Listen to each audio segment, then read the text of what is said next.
Буудахын шулууны хувьд энэ хавтгаатай огтлцох цэгийн координатыг олгосон. За тэгвэл биднэрт OXZ хавтгаатай огтлцох цэг.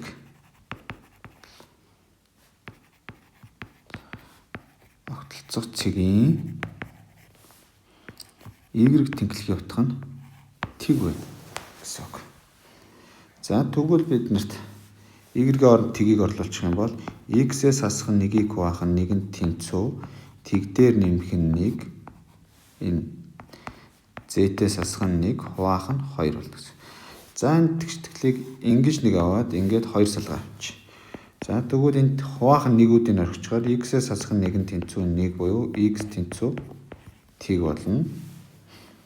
За энд дараагийн тэгштэглээс нь харах юм бол 1-ийг за тэг дээр нэмэх нь 1 тэнцүү Z-ээс хасах нь 1-ийг хуваах нь 2 буюу 1 тэнцүү Z-ээс хасах нь 1-ийг хуваах нь 2 гээд Z тэнцүү 3 болно гэсэн.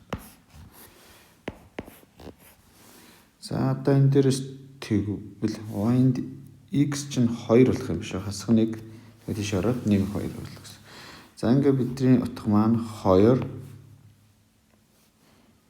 тэг 3 гэсэн утгатай буюу A хариулт байх нэ.